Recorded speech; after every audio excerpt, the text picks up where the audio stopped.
E hoje, você que vai participar conosco, nós estamos fazendo o encerramento de um propósito. Eu fiz aqui com a nossa igreja um estudo, né?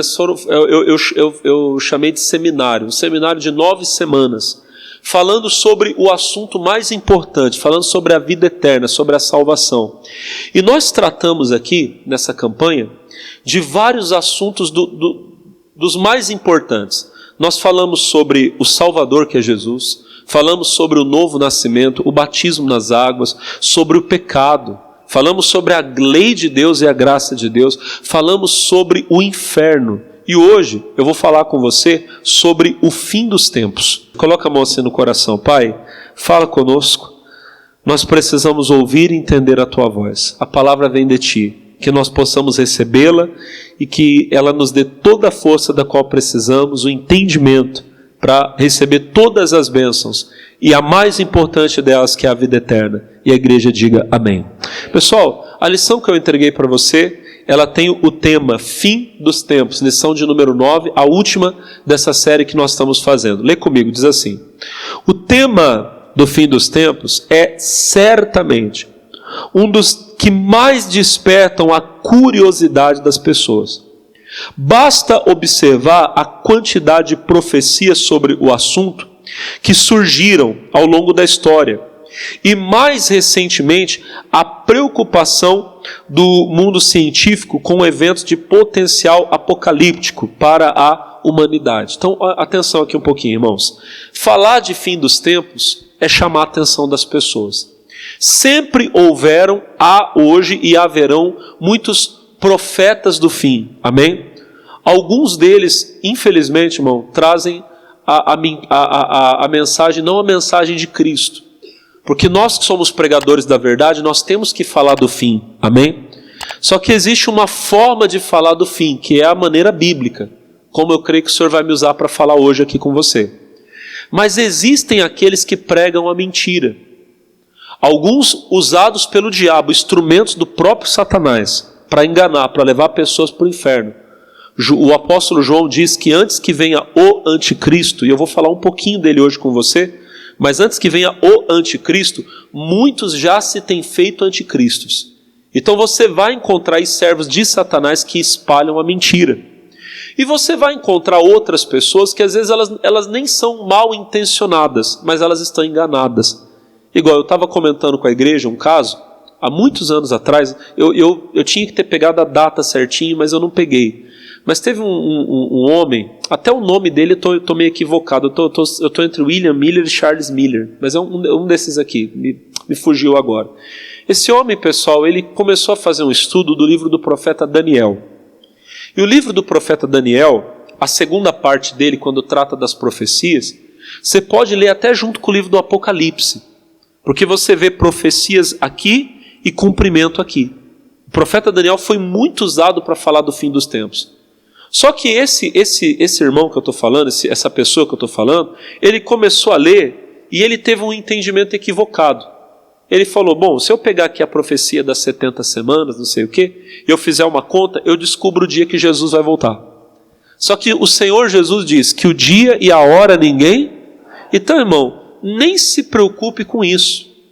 E toda vez que aparecer alguém falando, não, Jesus vai voltar tal dia, você já pode saber, errou em querer fazer, amém? Essa conta ninguém precisa fazer, nós temos que estar preparados, o dia e a hora ninguém sabe. Agora ficar fazendo continha, especulando, não vai ser isso, porque isso vai nos fazer cair no engano. Esse homem que eu estou falando, ele passou anos anunciando, Jesus vai voltar no ano tal, no dia tal, eu fiz a conta. E quando chegou, irmão, na tal da data, depois de anos pregando, ele tinha dezenas, se eu não me engano, até centenas de milhares de seguidores. Muita gente acreditou. Sabe o que as pessoas fizeram? Venderam propriedades, venderam casa, tudo. No dia, que seria o dia lá da vinda, né? Todo mundo subiu no telhado de casa vestido de branco e ficou esperando, irmão. Vocês estão rindo, né, irmão? Mas o negócio foi feio, porque Jesus não voltou. Aí quando foram falar com ele, ele disse, não, peraí, deixa eu ver. Aí ele pegou lá e ele falou, gente, eu errei a conta, não é nesse ano, é ano que vem. Verdade. O pessoal ficou esperando, quando chegou no outro ano, mesma coisa. Todo mundo lá vestido de branco no telhado da casa, Jesus não voltou. Foram falar com ele, ele falou, deixa eu fazer a conta de novo. Ele fez. Ele falou, gente, eu errei por uns meses. Aí quando chegou no terceiro dia, que todo mundo viu lá tal, e não aconteceu, esse homem, ele admitiu, gente, eu errei. Errei, não tinha que ter feito, esqueçam o que eu falei. E esse homem nunca mais pregou. Ele teve a humildade de admitir o erro dele, amém? Só que infelizmente teve gente que pegou o gancho do erro dele. Teve uma seguidora dele chamada Ellen G. White, que ela disse assim, não, eu tive uma visão. O que aconteceu foi que o irmão acertou, só que Jesus, ele saiu do céu e ele está num outro santuário terminando a obra da salvação.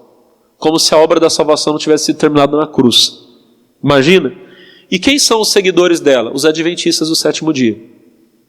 Então, eu estou falando para você que você vai encontrar muitos assim, que pregam, que colocam datas, todos erram. Mas eu estou falando de parte religiosa, não é só dos religiosos não.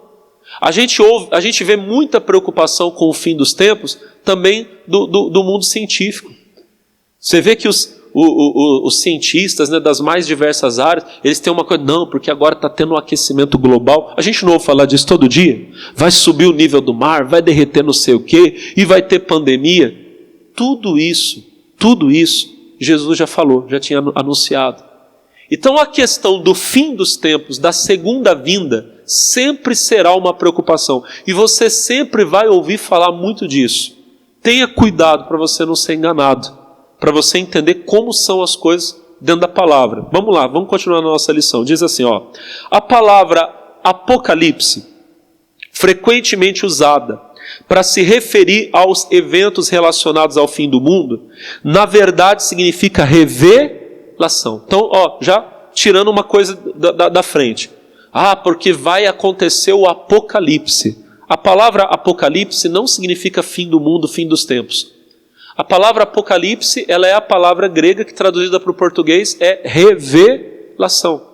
Mas então, pastor, por que ela é usada para falar do fim dos tempos? Porque quando o apóstolo João escreveu o livro do Apocalipse, ele começa dizendo assim, revelação, Apocalipse capítulo 1, versículo 1, revelação de Jesus Cristo, a qual Deus lhe deu para mostrar aos seus servos as coisas que brevemente devem. Então João recebeu de Jesus a revelação do que vai acontecer no fim dos tempos, amém? E ele começa dizendo, esta é a revelação.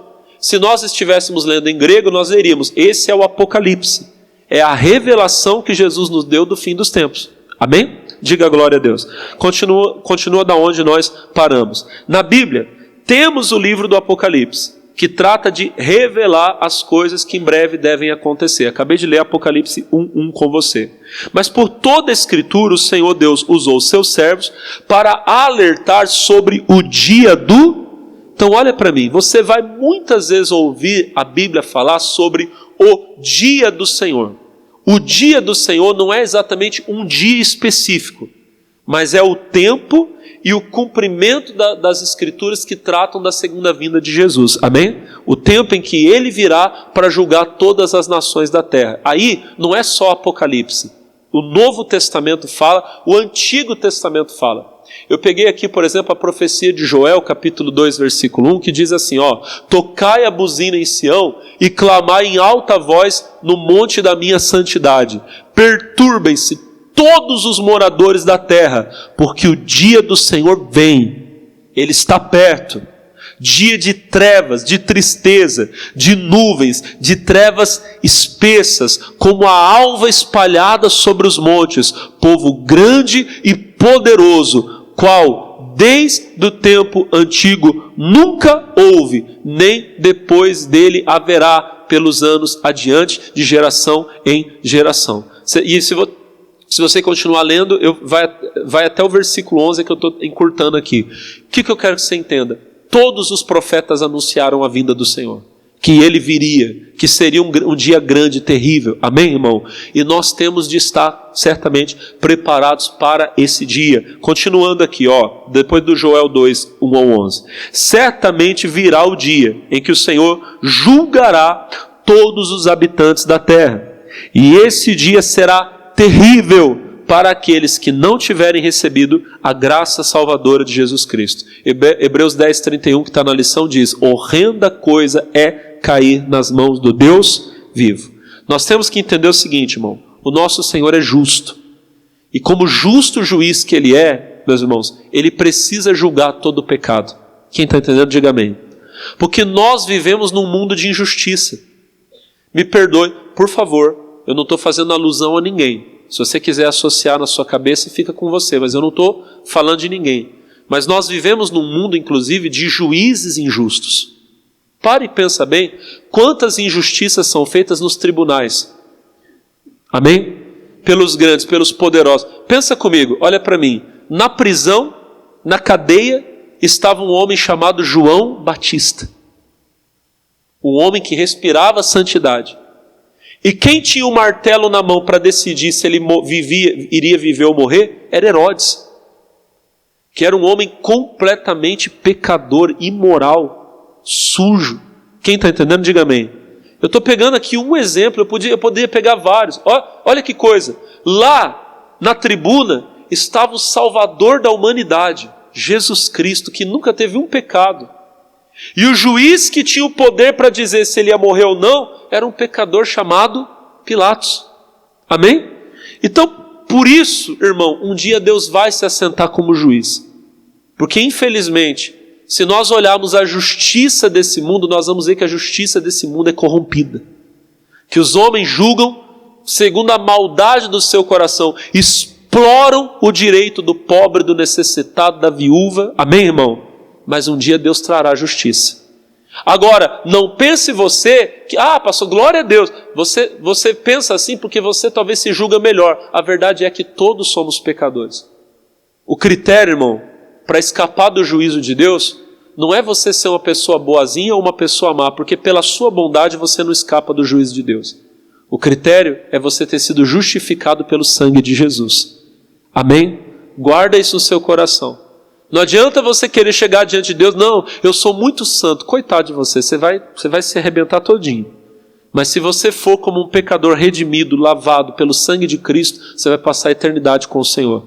Você não passará pelo juízo de Deus, você estará no tribunal de Cristo para receber sua recompensa. Daqui a pouco eu falo disso. Vamos continuar de onde nós paramos. O tema da escatologia, aí eu coloquei entre parênteses, estudo do fim. É bom, olha para mim, de vez em quando, olha aqui para o pastor da igreja, de vez em quando é bom você escutar umas palavras difíceis e aprender o que elas significam. Eu não gosto muito de usar elas não, mas pode ser que você vá ouvir, às vezes alguns, não, porque a escatologia, aí você fica viajando, o que é escatologia? Lembra, uma palavrinha ou outra você aprende, escatologia é o estudo do fim dos tempos. Logia é estudo, escatologia é o estudo da carta, que seria, no caso, as escrituras que tratam do fim dos tempos. Amém? Escatologia é o estudo do fim dos tempos. Quando você vê algum pastor, teólogo falando, você, o pastor explicou, ele vai falar do fim do mundo. Continua, vamos lá. Depois do parênteses aqui. É um dos assuntos, né, mais extensos da palavra e também um dos que gera mais debates entre os estudiosos da Bíblia. Questões como o arrebatamento da igreja, a grande tribulação e outros possuem visões diferentes entre os irmãos em Cristo. Acreditamos que essas diferenças não chegam a dividir a igreja, uma vez que nas doutrinas mais essenciais da fé somos o quê? Iguais. Então entenda bem, o assunto que eu vou tratar hoje com você, que é o assunto do fim dos tempos, ele é um assunto que ele gera muito debate.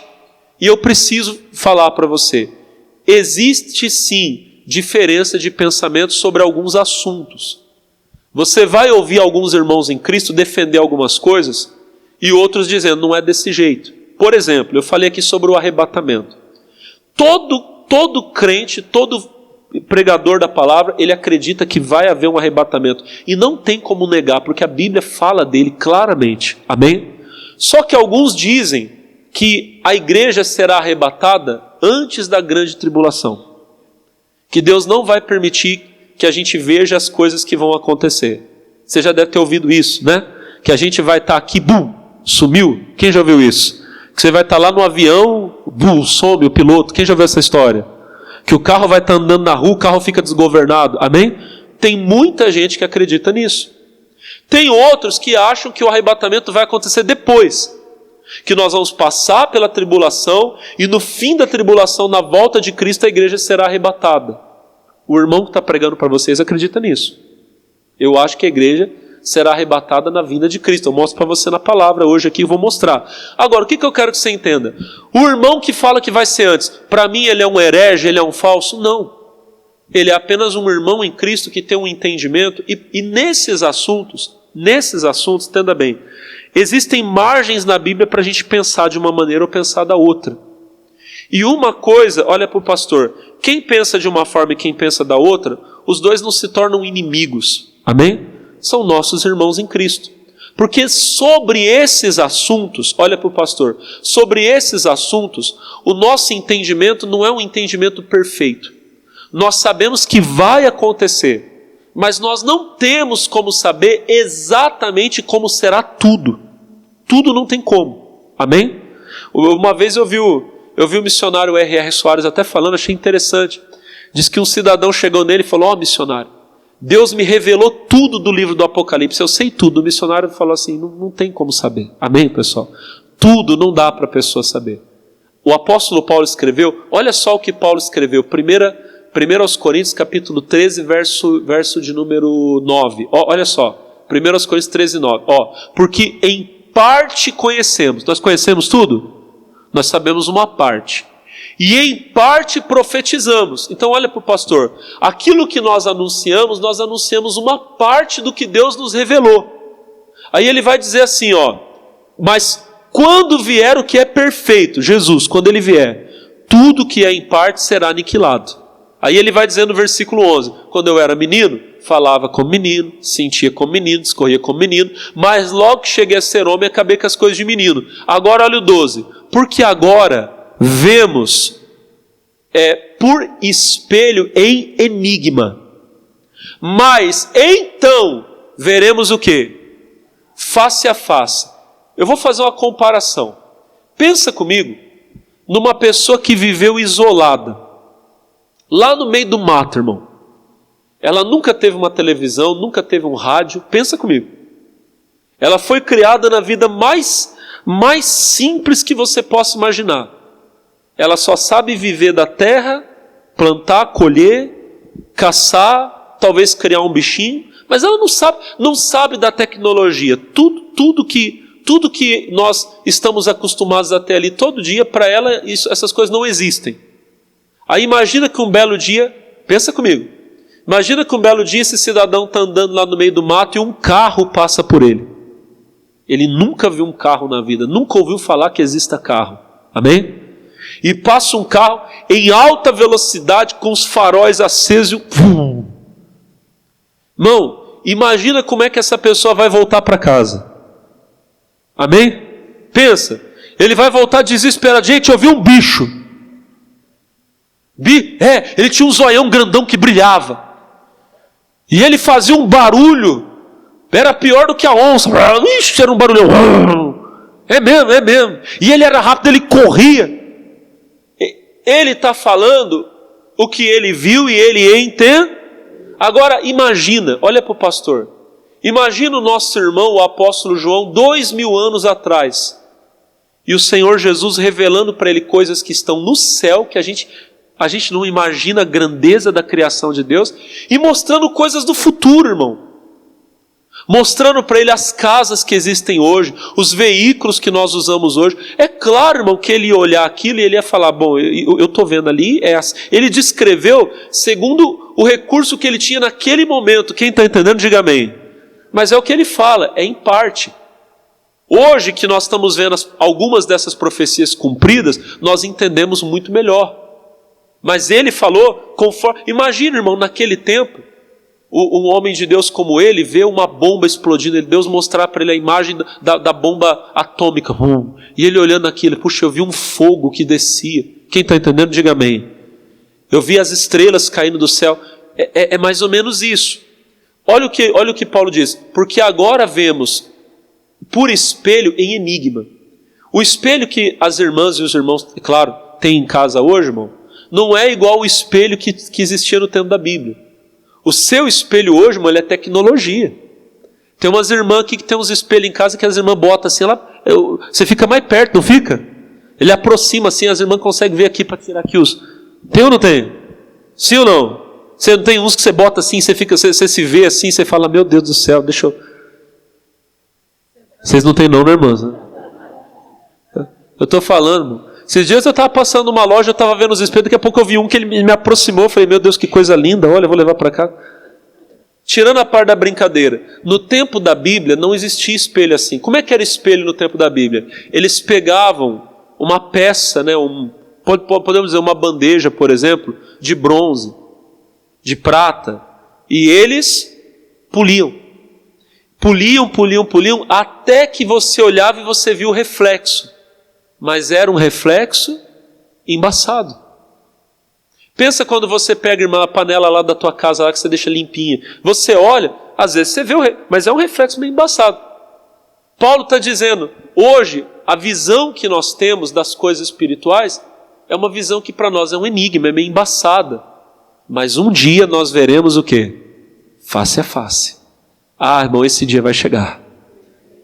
E quando nós estivermos do outro lado, tudo que hoje a gente não entende muito bem, nós vamos entender perfeitamente. No dia que nós vemos as profecias se cumprindo, nós vamos falar, ah, então era isso que o Senhor estava falando. Era desse jeito. João escreveu, Daniel escreveu, Paulo escreveu, era isso. Quem está entendendo, diga glória a Deus. Hoje nós entendemos em parte, mas um dia nós veremos face a face. E é aí que está o problema. Olha para o pastor. Como nós não entendemos perfeitamente, algumas pessoas vão falar, não, peraí, eu tive um entendimento disso, outro daquilo. Não é que um está falando que o outro é mentiroso. É apenas uma compreensão da palavra. Amém? As verdades essenciais da Bíblia, as igrejas evangélicas são iguais. Amém? Nós acreditamos num único Deus, num único Salvador que é Jesus Cristo. A salvação unicamente pela graça de Deus mediante a nossa fé, diga amém. E nós temos a palavra de Deus, a Bíblia, como única regra de fé. Uma vez ou outra na sua vida você vai ouvir uma frase chamada sola escritura. O que significa isso? É um dos lemas da reforma. Somente a escritura, somente a palavra de Deus.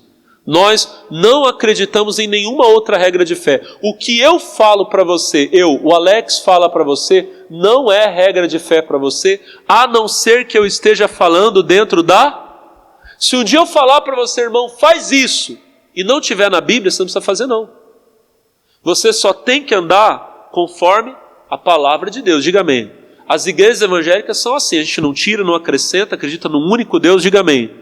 Agora, algumas coisas são reveladas, outras são encobertas.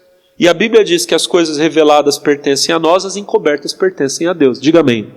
Então, sobre a parte que tem assim, sabe, esses debates, eu não vou tratar disso hoje.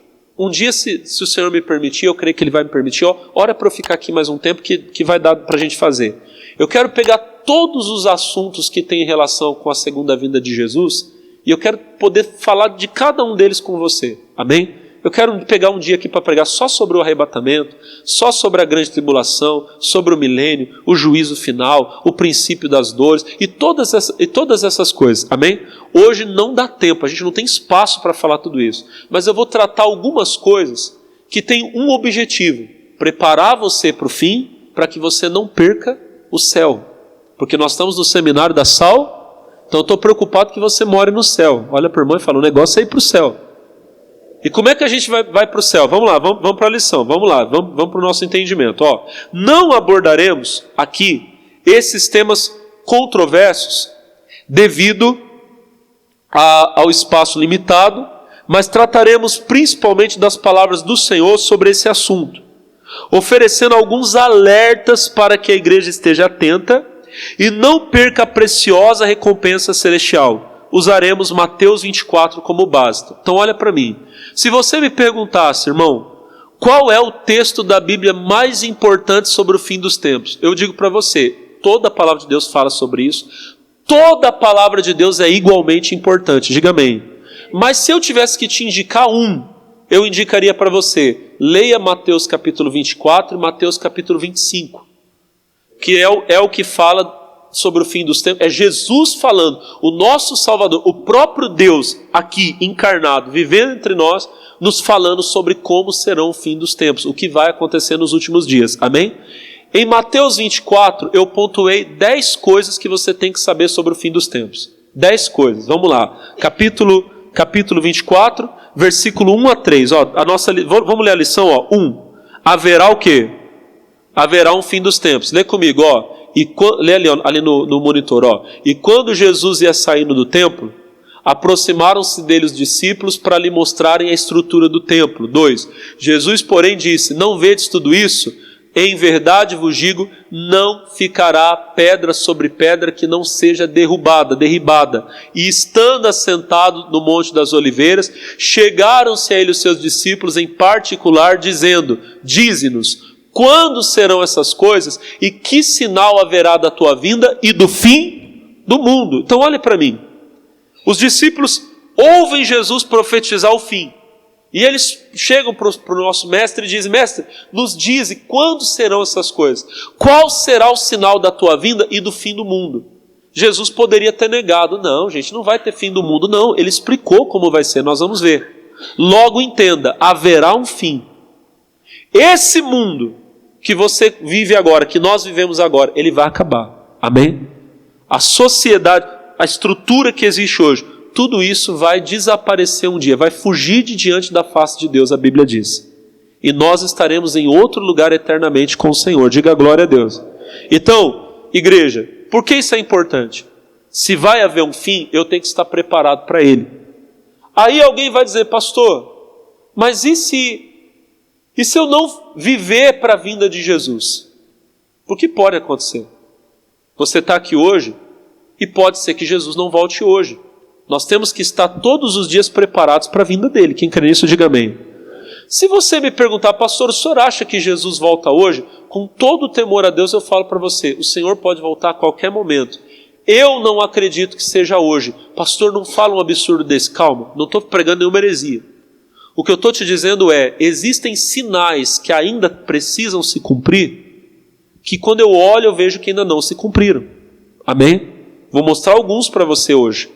Como essas coisas ainda não se cumpriram, eu creio que o Senhor ainda está segurando a vinda dele. Amém? Agora, não é porque ele não volta hoje para buscar a igreja toda, que ele não possa voltar hoje para buscar a mim ou a você. O fim vai chegar.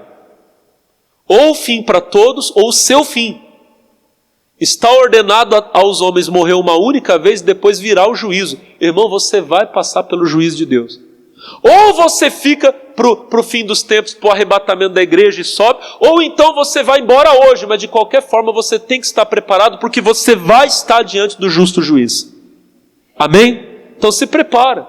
Eu estou aqui pregando para você, irmão, eu estou forte, estou saudável, graças a Deus, eu tenho disposição para viver muito tempo e quero servir o meu Senhor por muitos anos. Acabou de nascer um neném lá em casa, eu quero tanto ver ele crescer, ficar bonito, eu quero um dia ver ele crescer, casar, me dar netos, que seja a vontade de Deus, mas quer dizer nada. Eu posso estar aqui pregando para você, aí acaba o culto, você vai para a tua casa, você está lá almoçando, chega a mensagem no seu celular, pastor Alex foi embora. Ai pastor, misericórdia, não fala uma coisa dessa. Eu teria medo de falar isso se eu não soubesse para onde eu estou indo. Só que o lema da minha vida é Filipenses 1:21. O viver é Cristo e o morrer é lucro. Eu vivo para Cristo e no dia que eu for embora eu estou indo para Cristo. Então, irmão, para mim a morte é ganho, ela é promoção. Amém? Não estou querendo morrer não, viu, irmão? Não vou cometer suicídio não, fique em paz. Esses dias eu coloquei uma postagem lá no meu status, lá do WhatsApp, lá falando, né, que para o crente a morte é como sair de uma prisão. Porque nós estamos presos nesse mundo tão mal e nós estamos indo para a glória.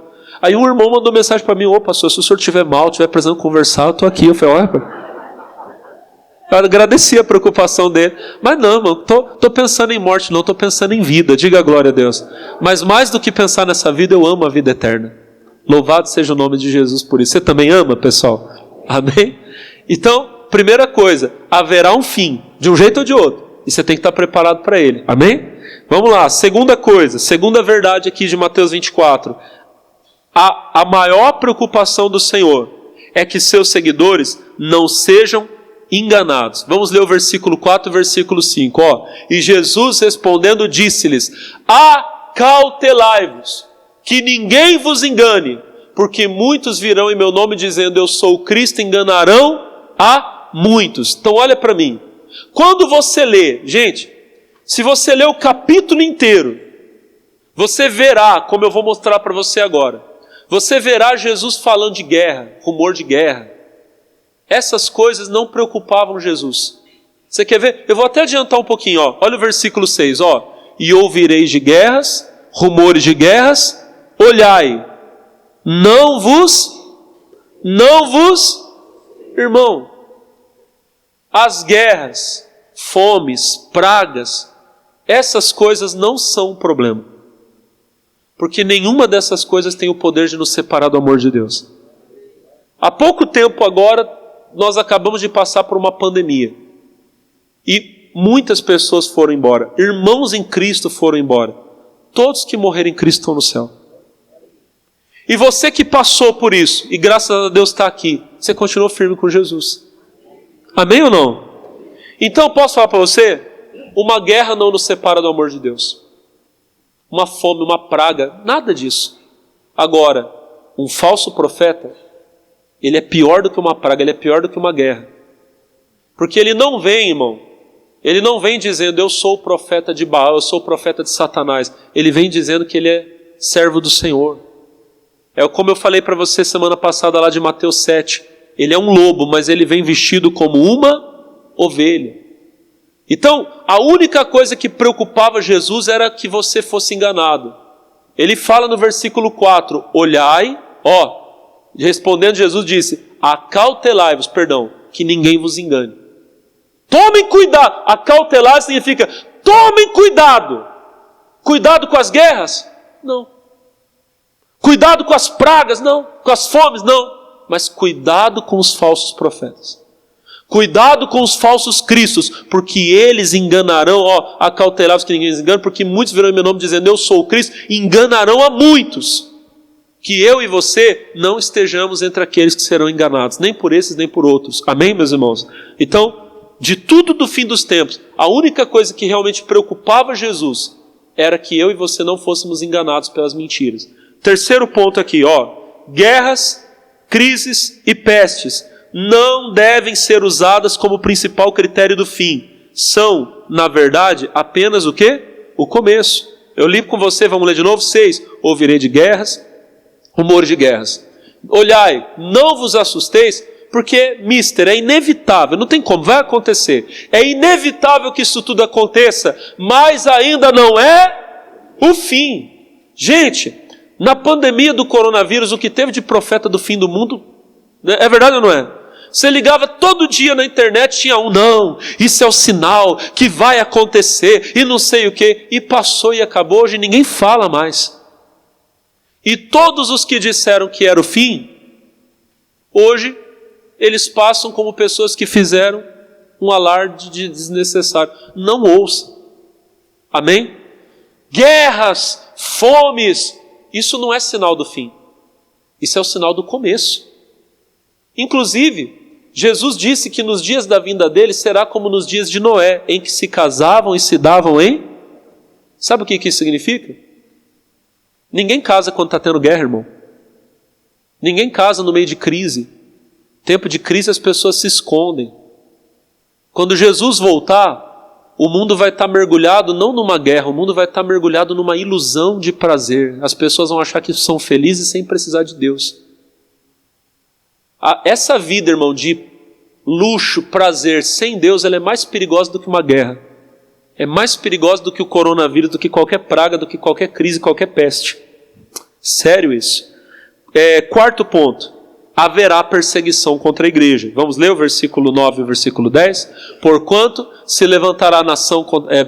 então vos hão de entregar para seres atormentados, matar-vos-ão, sereis odiados de todas as gentes por causa do meu nome. Nesse tempo muitos serão escandalizados, trair-se-ão uns aos outros e uns aos outros se aborrer. Irmão, a igreja do Senhor já é perseguida. Em muitos lugares a perseguição é terrível. Existem lugares no mundo onde irmãos nossos são perseguidos, são maltratados, muitos são condenados à morte, são presos. Você pensa que, como é que fala, campo de concentração é coisa de nazismo? Existe campo de concentração hoje em alguns países do mundo. E quem está lá são irmãos nossos em Cristo, que não negaram a fé em Jesus. Amém? Aqui no Brasil, nós temos que agradecer a Deus que nós ainda desfrutamos de uma certa liberdade. Amém? Tentam tirar a nossa liberdade? Tentam. Nós estamos numa briga, uma batalha muito grande, porque existem grupos aí que levantam bandeiras que são totalmente contra o Evangelho e querem, porque querem, colocar uma mordaça na nossa boca, nos impedir de falar. Se dependesse desse povo, não tinha igreja, não tinha pastor pregando, estava todo mundo parado. Amém, irmão? Eles querem ao pecado, eles querem a bagunça. E o pior de tudo é o seguinte, igual, nós estamos agora numa época de política. Amém? Tem crente que não gosta quando a gente fala. Se a gente falar, irmão, vota no irmão em Cristo, está usando o altar para falar de política. Você sabe quem é que não deixa de falar? Os servos do diabo. Se nós não falarmos, eles vão falar. E aí, daqui a pouco, a nossa vida está lá, irmão, dependendo das decisões deles. É claro que a nossa vida está na mão de Deus. Mas se a Bíblia fala, orai pela paz de Jerusalém, procurai a paz da cidade. Se nós podemos ter paz, por que se meter num tempo de dificuldade? Amém, irmão?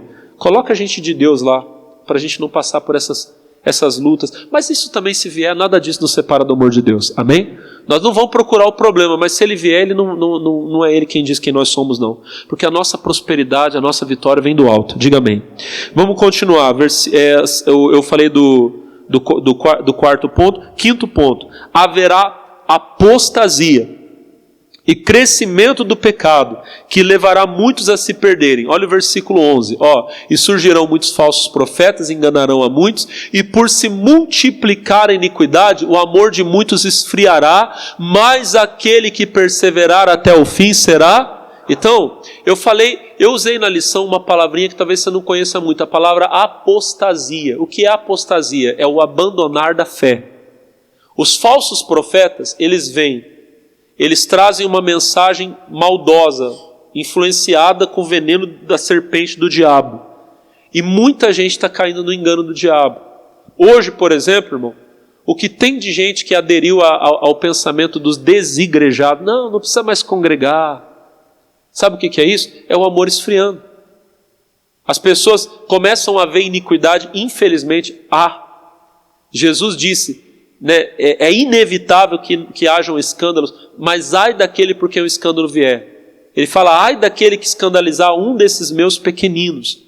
Por favor, irmão, não estou dizendo que eu sou melhor do que ninguém, eu não sou. Eu sou tão falho quanto você. Mas eu tenho uma estrutura com Jesus de uns anos de fé, que nada tira minha fé no Senhor. Amém? Eu aprendi a olhar para Jesus. Se o meu irmão em Cristo cair, eu vou orar pela vida dele, eu não vou me escandalizar. Se o meu pastor cair, eu não vou me escandalizar por causa dele, eu vou orar pela vida dele. Mas o pequenino não. O pequenino, ele não tem força. Então, se um dia ele estiver na igreja, ele vê o irmão da igreja pecando, ele sai da igreja e não volta nunca mais. Ele vê o pastor fazendo uma coisa que ele não gosta, nunca mais entra nessa igreja. E é o que Jesus disse que ia acontecer. Muitas pessoas esfriando, abandonando a fé. Aí, sem falar das traições, da maldade, o pecado aumentando. Você vê que as pessoas começam a se tornar cada vez mais insensíveis à necessidade do outro, mas glória a Deus, haverão aqueles que vão perseverar e vão ser salvos. Continuando aqui, vamos lá, pessoal. O sétimo ponto agora, sexto ponto. O fim não virá antes que o evangelho chegue a todos. Versículo 14. E esse evangelho do reino será pregado em todo o mundo, em testemunha a todas as gentes, e então virá o fim. O fim de fato não virá antes que o evangelho chegue a todos os lugares. E você, irmão, talvez pensa, pastor, mas o evangelho já foi pregado. Você não imagina como há pessoas no mundo que nunca ouviram falar de Jesus. O problema é que a gente está mal acostumado. A gente é igual aquele menino que cresceu numa casa de rica. Ele nunca passou fome na vida, amém? Toda vez que ele quis tomar um iogurte, ele tinha, comer um pão com frios, ele tinha, né, pessoal? Ele não sabe o que é sentar na mesa e não ter um pedaço de carne no prato. E ele acha que todo mundo é assim. Aqui no Brasil, irmão, você liga a televisão, tem gente pregando, você liga o rádio, tem gente pregando. Na rua que você mora deve ter uma igreja, se não tiver 2, 3. É verdade ou não é? Então a gente acha que no mundo todo é assim, irmão. Existem lugares onde não tem igreja. Existem lugares no mundo onde as pessoas nunca ouviram falar o nome de Jesus uma única vez. E é nossa responsabilidade pregar. Marcos 16:15 é a missão número 1 da igreja. Ide por todo mundo, pregai o evangelho a toda criatura. Nós temos que ir. Glória a Deus, esse ministério tem feito a parte dele. O missionário tem alcançado pessoas no mundo todo. Glória a Deus por você que é patrocinador. Deus abençoe a sua vida. Vamos para o 7º ponto. Agora a coisa fica séria. 7. O verdadeiro sinal do fim será o aparecimento do anticristo, que marcará o início da grande tribulação. Como é que o fim começa de fato? Versículo 15, olha só. Jesus falou, se você voltar no 14, ele fala assim, esse evangelho do reino será pregado em todo o mundo, a todas as gentes, e então virá o fim.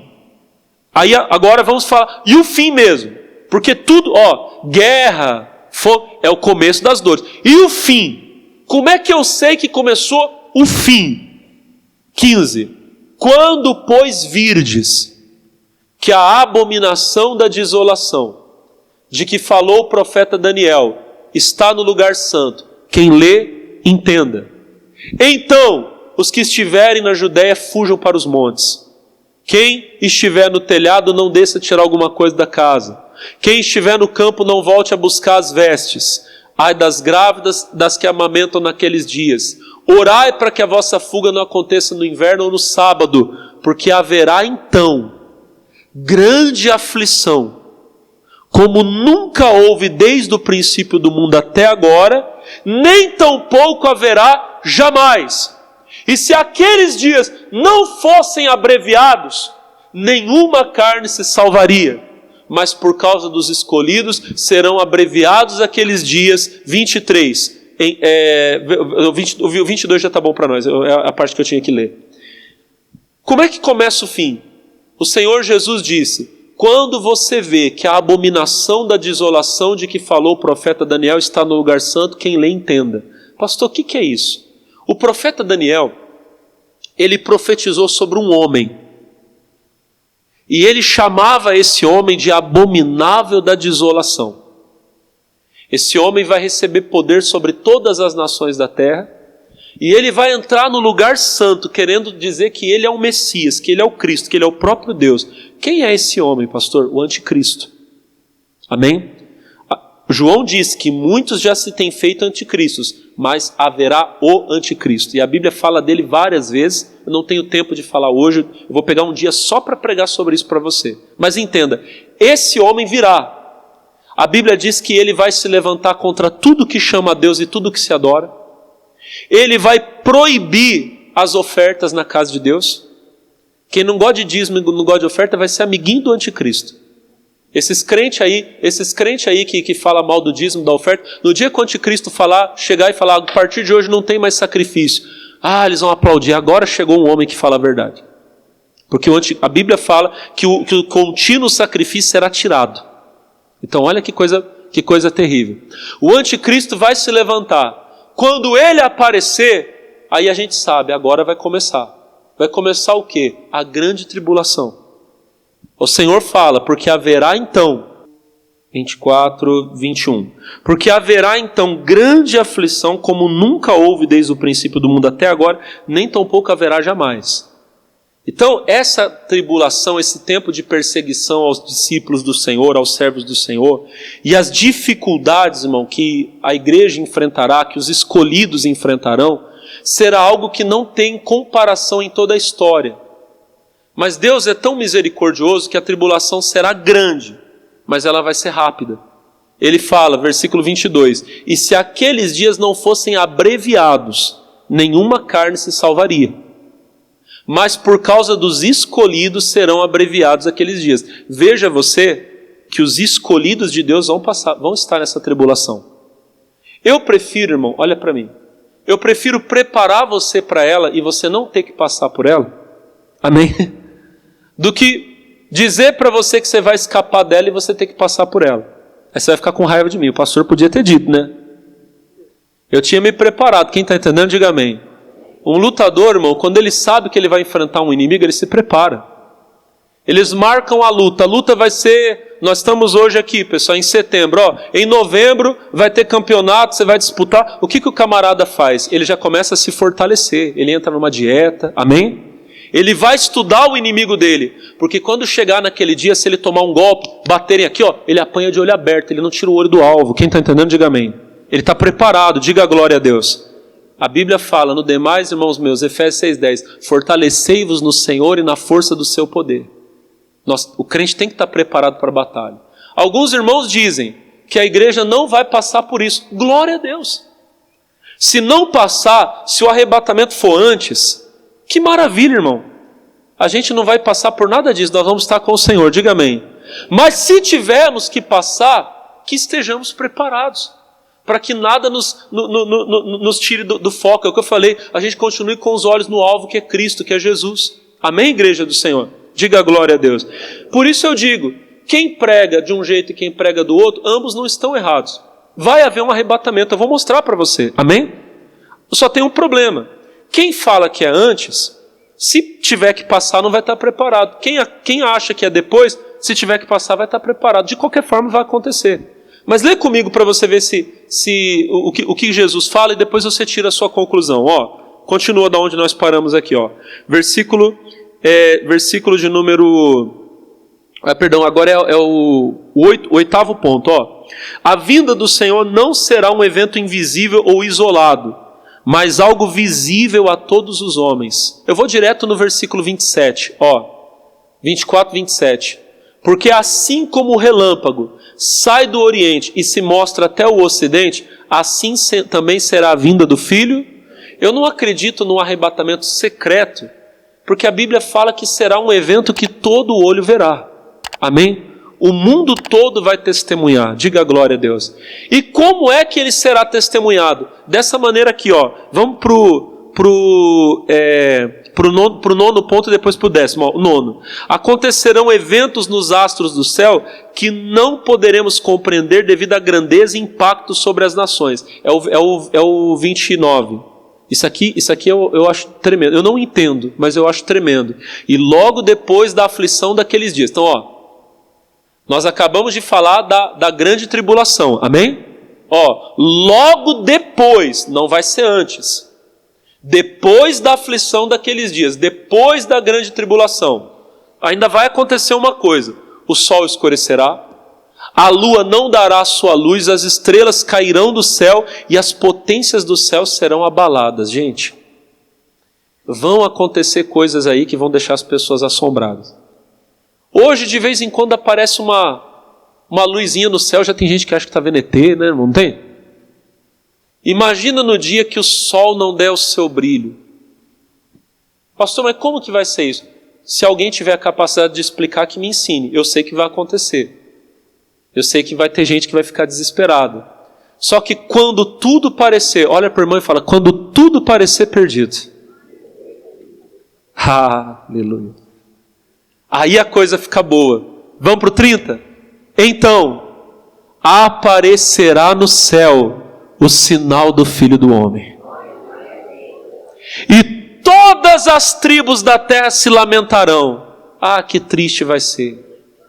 As pessoas dizendo, então, o que os crentes falavam era verdade. As tribos da terra se lamentarão e verão o Filho do Homem vindo sobre as nuvens do céu com poder e grande glória. E ele enviará os seus anjos com rijo clamor de trombeta, os quais ajuntarão os seus escolhidos desde os 4 ventos, de uma a outra extremidade do céu. Isso é o arrebatamento. Ele enviará os seus anjos para recolher os escolhidos e levá-los para o céu. Amém? Eu quero ler com você essa passagem, ela vai voltar depois na lição, mas eu quero ler esse versículo junto com 1 aos Tessalonicenses 4,15. Depois ela vai aparecer, mas olha aqui, 1 aos Tessalonicenses 4,15, dizemos-vos isso pela palavra do Senhor, que nós, os que ficarmos vivos para a vinda do Senhor, não precederemos os que dormem. Quem dorme é quem morreu em Cristo. Eu tenho irmãos em Cristo que partiram, que já estão com o Senhor. Você também tem. A Bíblia diz que nós, se nós ficarmos vivos para a vinda do Senhor, os que dormem, os que morreram, eles vão nos preceder. Como assim? Eles vão subir primeiro. Olha o versículo 16. Porque o mesmo Senhor descerá do céu, com alarido, com voz de arcanjo, com a trombeta de Deus. Não é o que a gente acabou de ler lá em Mateus? Não é o que a gente acabou de ler? Mateus 24, 30. E olha que coisa linda. Mateus 24, 30. Aparecerá no céu o sinal do Filho do Homem. Como é que é? E todas as tribos da terra se lamentarão. E verão o Filho do Homem vindo sobre as nuvens com poder e grande glória. Então, é a glória, é a trombeta tocando, é o Senhor vindo nas nuvens, o mundo todo vendo, diga amém. E o Mateus escreveu que Jesus disse, que ele vai mandar os anjos para recolher os escolhidos, diga amém. Volta lá para o Tessalonicenses, Paulo escrevendo, porque o mesmo Senhor descerá do céu com alarido, com voz de arcanjo, com a trombeta de Deus, e os que morreram em Cristo ressuscitarão primeiro. Aqueles nossos irmãos que estão sepultados, o Espírito já está com o Senhor, o Espírito se unirá à matéria, será ressuscitado e a pessoa vai subir primeiro. Depois, nós os que ficarmos vivos, seremos arrebatados juntamente com Ele nas nuvens, a encontrar o Senhor nos ares, e assim estaremos para sempre com o Senhor. Amém? Bom, na palavra de Jesus, isso acontece depois da aflição daqueles dias. Eu respeito quem acha que é antes, mas eu prefiro pregar para você que vai ser depois. Amém? Vamos terminar aqui, pessoal, versículo 10. Depois da tribulação virá o arrebatamento, é o 10º ponto, o arrebatamento que eu já falei, e o juízo final. Vamos para a nossa continuação. Quando os salvos forem recebidos na glória, que é o que eu acabei de ler com você aqui agora do Tessalonicenses, passaremos pelo tribunal de Cristo, para receber a recompensa de nossas obras. Olhem para mim, a igreja do Senhor não passa pelo juízo final. A igreja do Senhor é arrebatada, diga amém, e quando ela estiver com o Senhor, ela passa pelo tribunal de Cristo. Vai ser o momento em que nós vamos receber a recompensa. Eu coloquei aqui duas passagens, 1 Coríntios 3,12. Se alguém sobre esse fundamento formar um edifício de ouro, prata, pedras preciosas, madeira, feno, palha, a obra de cada um se manifestará, na verdade o dia declarará. Olha para mim, você vai estar diante do Senhor. Naquele dia, as suas obras vão passar pelo fogo. E aí nós vamos saber se o que eu fiz para Deus foi ouro, foi prata ou se foi palha. Amém? Só que nós não estamos falando de salvação. Salvação você já recebeu. Continua. Porque pelo fogo será descoberta, o fogo provará qual seja a obra de cada um. Se a obra que alguém edificou nessa parte permanecer, esse receberá galardão. Se a obra que de alguém se queimar, sofrerá detrimento, mas o tal será salvo. Então, nós já estamos com o Senhor, já recebemos a salvação, diga amém. Mas tem gente que Jesus vai olhar para ela e vai falar, você podia ter feito muito mais, hein? Eu dei condição de você construir uma casa de ouro, você fez uma casa de palha. Mas nós estamos falando da recompensa dos salvos. Diga glória a Deus. Já estamos com o Senhor. Aleluia. E aqueles que não forem arrebatados? Aqueles que não dormiram no Senhor? Vamos continuar? Tem só mais uma outra aqui. 2 Coríntios 5,10 do tribunal de Cristo. Porque todos devemos comparecer ante o tribunal de Cristo, para que cada um receba segundo o que tiver feito por meio do corpo. Já está bom para nós. Continua. Todos aqueles, porém, que não receberam a Cristo como Salvador, serão ressuscitados para vergonha e horror eterno. Daniel 12:2 diz assim, muitos dos que dormem no pó da terra ressuscitarão, uns para a vida eterna e outros para a vergonha e desprezo eterno. Como vai ser essa questão da vergonha e do desprezo eterno? Diz assim, nesse dia o Senhor se assentará sobre o seu trono para dar a sentença a todos cujo nome não estiver no livro da vida. Estes estarão para sempre no lago que arde com fogo e enxofre, juntamente com o diabo, o anticristo, o falso profeta. Deixa eu ler Apocalipse 20:11. E vi um grande trono branco, e o que estava sentado sobre ele, de cuja presença fugiu a terra e o céu. E não se achou lugar para eles. E viu os mortos, grandes e pequenos, que estavam diante do trono. E abriu-se o livro, e abriu-se outro livro, que é o da vida. E os mortos foram julgados pelas coisas que estavam escritas no livro. Vamos rapidinho para terminar, vamos direto para o versículo... Só para terminar, vamos direto para o versículo 15, 15, para terminar. E aquele que não foi achado escrito no livro da vida, foi lançado no lago de fogo. Que tristeza. Vamos terminar a lição? Nós estaremos para sempre com o Senhor. Quem vai estar com Jesus? Vivendo na nova Jerusalém que descerá do céu. Vamos ler Apocalipse 21:9? Olha como é que vai ser a nossa cidade. E vi um dos 7 anjos que tinham as 7 taças, cheias das últimas 7 pragas, e falou comigo dizendo: vem, mostrar-te-ei a esposa, a mulher do Cordeiro. E levou-me em espírito a um grande alto monte, e mostrou-me a grande cidade, a santa Jerusalém, que de Deus descia do céu, e tinha a glória de Deus, e a sua luz era semelhante a uma pedra preciosíssima. Aqui basta para nós, é o lugar onde nós vamos morar. Diz assim: e se cumprirão, então, a mais linda das promessas de Deus para aqueles salvos pelo sangue do Cordeiro. Para um momento e olhe para mim. Existem alguns outros fatos, alguns outros eventos que eu não tive tempo de tratar aqui com você. Amém? Pastor, e o milênio? E a batalha do Armagedon? Como é que vai ser essas coisas? Outro dia eu explico para você. Amém? Hoje eu tratei dos pontos principais. Mas o mais lindo é o que eu vou ler para você agora. Isso aqui eu não quero que você perca de jeito nenhum. Apocalipse 7:13. Isso aqui eu acho que é a promessa mais linda da Bíblia. Todas são lindas. Mas essa daqui eu leio ela, eu fico maravilhado. Eu quero ler com você. Apocalipse 7:13. E um dos anciãos me falou dizendo: estes que estão vestidos de vestes brancas, quem são? De onde vieram? E eu disse: Senhor, tu sabes. E ele disse-me: estes são os que vieram da grande tribulação. Lavaram as suas vestes e as branquearam no sangue do Cordeiro. Por isso estão diante do trono de Deus, e os servem de dia e de noite no seu templo. E aquele que está sentado no trono os cobrirá com a sua sombra. Nunca mais terão fome, nunca mais terão sede, nem sol, nem calma alguma cairá sobre eles, porque o Cordeiro, que está sentado no meio do trono, os apacentará, lhes servirá de guia para as fontes das águas da vida, e Deus limpará dos seus olhos toda lágrima.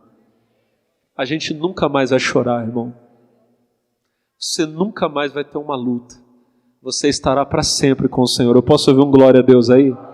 Se levantem, meus irmãos, aleluia. E se levante adorando a Deus, irmão. Aleluia. Esse dia vai chegar. Olha para o irmão e fala: esse dia vai chegar. Olha para o irmão e fala: eu vou estar lá, irmão. Fala assim: eu vou encontrar você nesse dia. Levantem as mãos. Oh, glória, glória, aleluias. Cantem comigo.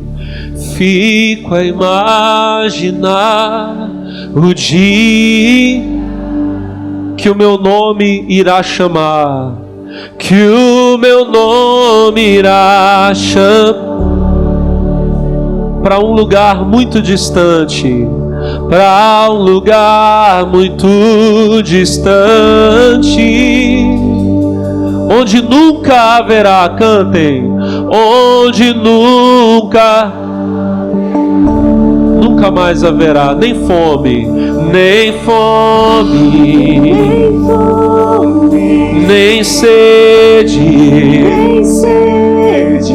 nem pranto, nunca haverá nem fome, nem sede, nem pranto, nunca haverá.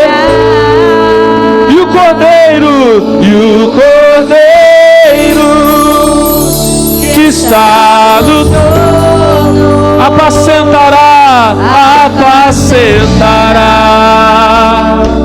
e me servirá de guia para das águas da vida, me levará, bem forte, igreja, o Cordeiro que está no trono apacentará e me servirá de guia para as fontes das águas da vida, me levará. Canta, igreja, fico a imaginar o dia,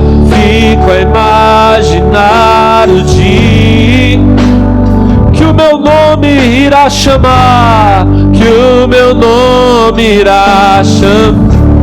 para um lugar muito distante,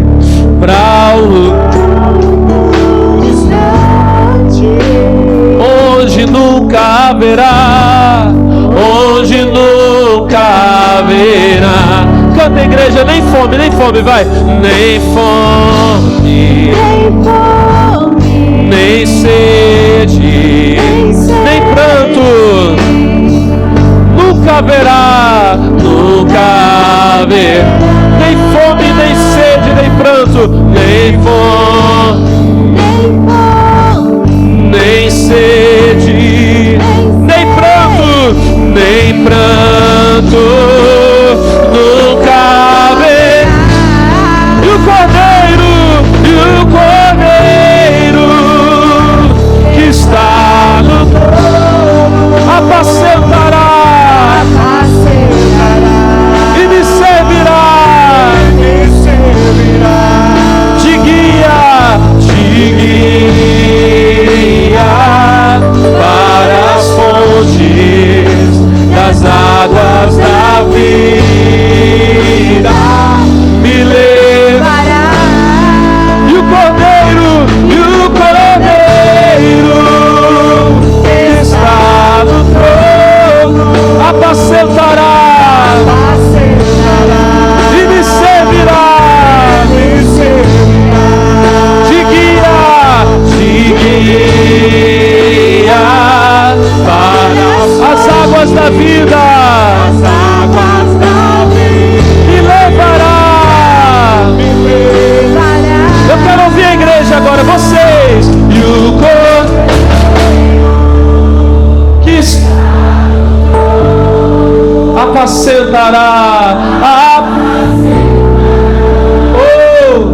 e me servirá de guia para as águas da vida, me levará, oh aleluia, me levará. Ele vai levar você, meu irmão. Nós estaremos para sempre com o Senhor. Um dia Ele vai chamar o meu nome. Um dia Ele vai chamar o teu nome. Oh, aleluia. Oh, glória a Deus. Oh, glória a Deus. Oh, aleluia.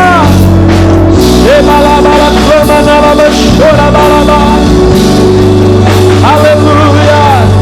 Tu és o Cordeiro de Deus. Tu és a própria vida. O Senhor é aquele que me levará para as fontes. Aleluia, aleluia. Oh, glória a Deus. Meu irmão, minha irmã, levante agora para o céu a sua mão direita. Se alguém nessa manhã que ainda não recebeu a salvação, alguém que nunca entregou a vida a Jesus. Irmão, hoje é o dia, é a oportunidade, não perca mais. Aí onde você está, entregue a sua vida ao Senhor.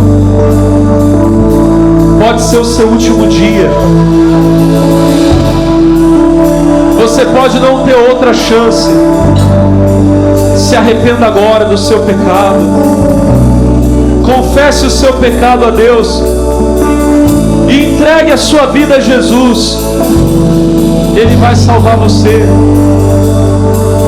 Oh, aleluia.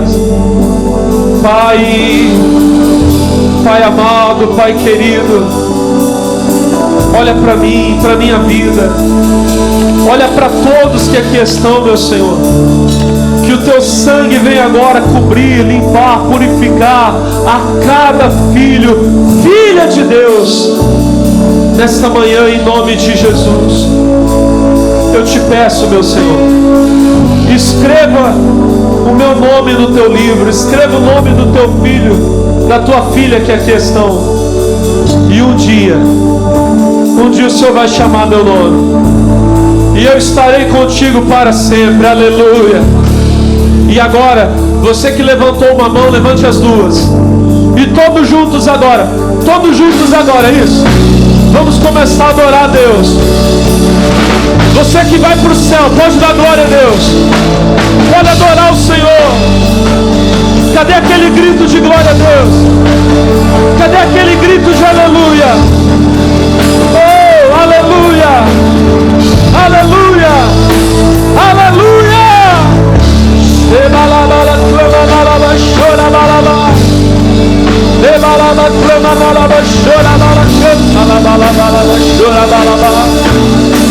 Aleluia, aleluia, aleluia.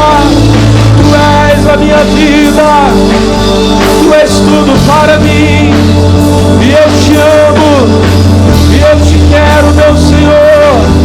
Glória a Deus. O Cordeiro que está no trono apacentará e me servirá. Chegueia para as fontes das águas da vida, me leva. E o Cordeiro que está no trono apacentará e me servirá de guia para as fontes das águas da vida, me levará. Obrigado, Jesus. Toda a igreja diga glória a Deus. Diga aleluia ao teu nome, Senhor. Seja dada toda adoração e todo louvor para sempre. A igreja diga amém. Digam todos glória a Deus e vamos aplaudir a Jesus, nosso Rei, nosso Salvador. Glória a Deus. Irmão, que cada palavra que você ouviu aqui hoje fique no seu coração em nome de Jesus, tá bom? Pessoal de casa, Deus abençoe a todos. Glória a Deus.